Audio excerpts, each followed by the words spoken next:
5 minute में loan मिल गया।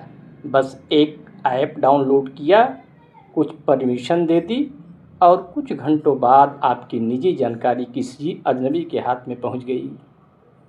हाल ही में मास्ट मनी ऐप मामले ने पूरे देश का ध्यान अपनी ओर खींचा, लेकिन सवाल है, यह पूरा खेल चलता कैसे था?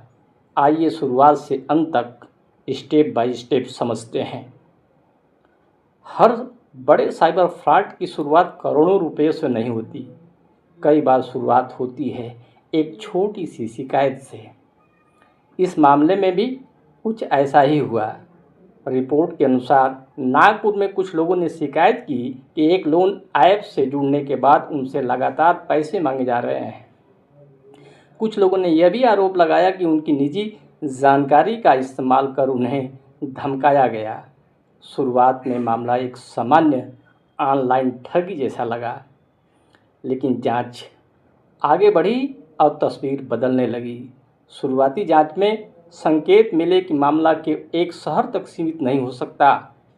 जैसे जैसे डिजिटल रिकॉर्ड, बैंक लेन देन और अन्य तकनीकी सुरागों की जांच हुई, संदेह गहराने लगा कि इसके पीछे एक बड़ा नेटवर्क सक्रिय हो सकता है। यहीं से यह मामला सिर्फ एक लोन ऐप की शिकायत नहीं रहा, बल्कि एक कथित साइबर नेटवर्क की जांच बन गया। लेकिन इससे बड़ा सवाल अब भी वही था, आखिर लोग इस जाल में फंस कैसे रहे थे? आइए अगले अध्याय में हम समझते हैं। अब सबसे बड़ा सवाल, अगर यह सब इतना खतरनाक था तो आखिर लोग इसमें फंसते कैसे थे? दरअसल किसी भी साइबर फ्रॉड की सबसे बड़ी ताकत टेक्नोलॉजी नहीं, बल्कि इंसान की मजबूरी होती है। जब किसी को अचानक पैसों की ज़रूरत पड़ती है, अस्पताल का बिल, घर का खर्च, फीस या कोई दूसरी परेशानी, तो वह जल्दी समाधान ढूंढने लगता है। यहीं से कथित तौर पर इस तरह के ऐप अपना खेल शुरू करते हैं।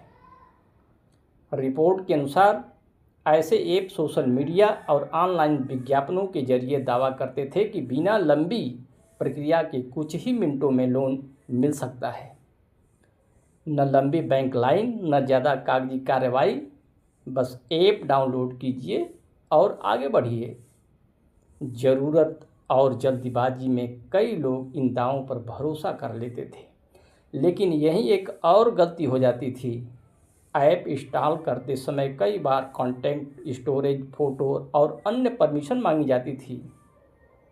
बिना पढ़े, बिना समझे लोग अलाउ पर टाइप कर देते थे। यहीं से मामला बदल जाता था, क्योंकि एक बार ज़रूरत से ज़्यादा परमिशन मिल जाने पर कथित तौर पर ऐसे ऐप उपयोगकर्ता की निजी जानकारी तक पहुंच बना सकते थे और यही जानकारी बाद में दबाव या ब्लैकमेल का जरिया बन सकती थी। लेकिन असली खेल अभी शुरू भी नहीं हुआ था। आखिर इस निजी जानकारी का इस्तेमाल लोगों को डराने के लिए कैसे किया जाता था, यही जानेंगे अगले अध्याय में। यहीं से कथित साइबर फ्रॉड का सबसे खतरनाक चरण शुरू होता था। रिपोर्टों और पीड़ितों की शिकायतों के अनुसार कई मामलों में लोगों ने आरोप लगाया कि ऐप इंस्टॉल करने और ज़रूरी जानकारी साझा करने के बाद उन्हें लगातार कॉल और संदेश आने लगे। कुछ लोगों का कहना था कि उनसे पहले अतिरिक्त शुल्क या पैसे मांगे गए और जब उन्होंने भुगतान करने से इनकार किया तो कथित तौर पर धमकियों का सिलसिला शुरू हो गया। आरोप था कि उनकी निजी जानकारी, कॉन्टैक्ट लिस्ट या अन्य डेटा का इस्तेमाल उनके ऊपर दबाव बनाने के लिए किया जाएगा। कुछ शिकायतकर्ताओं ने यह भी आरोप लगाया कि उनके परिवार, दोस्तों या रिश्तेदारों को संदेश भेजने की धमकी दी गई। ज़रा सोचिए, अगर किसी व्यक्ति को यह कहा जाए कि उसकी निजी जानकारी उसके परिचितों तक पहुंचा दी जाएगी, तो वह डर और घबराहट में क्या करेगा?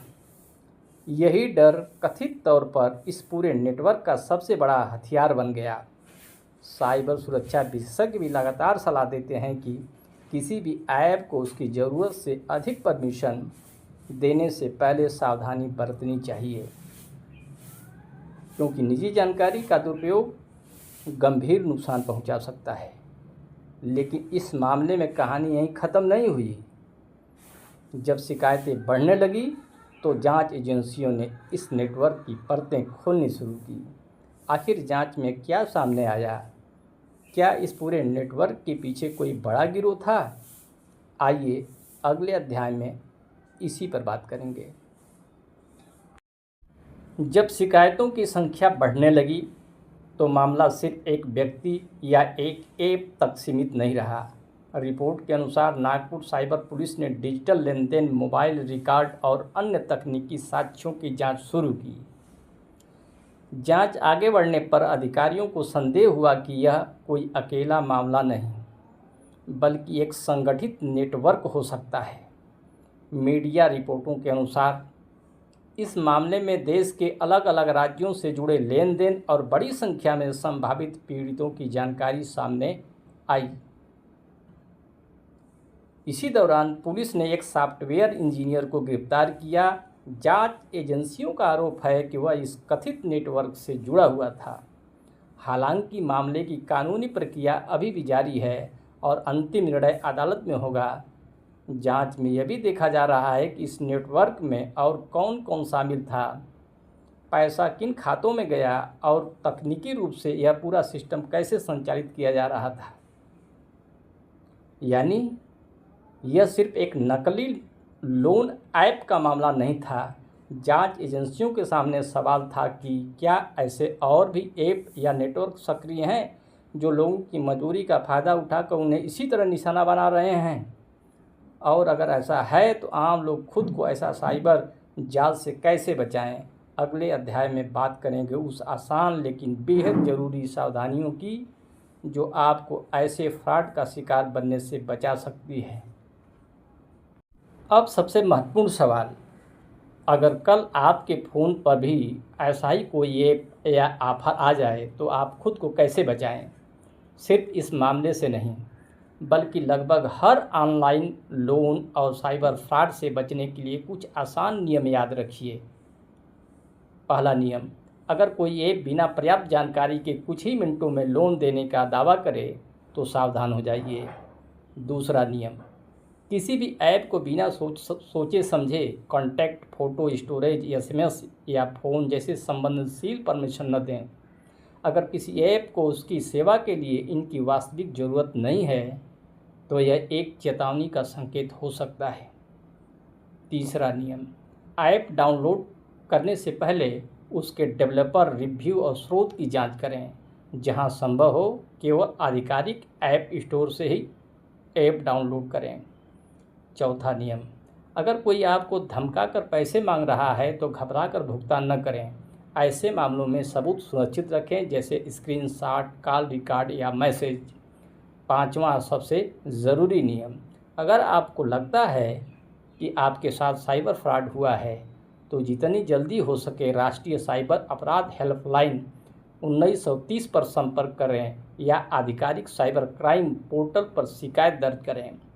समय पर शिकायत करने से कई मामलों में पैसे रोकने या ट्रेस करने की संभावना बढ़ सकती है। दोस्तों, तकनीक जितनी तेज़ी से आगे बढ़ रही है, साइबर अपराधी भी अपने तरीके बदल रहे हैं। इसलिए सबसे बड़ा बचाव कोई ऐप नहीं, आपकी जागरूकता है।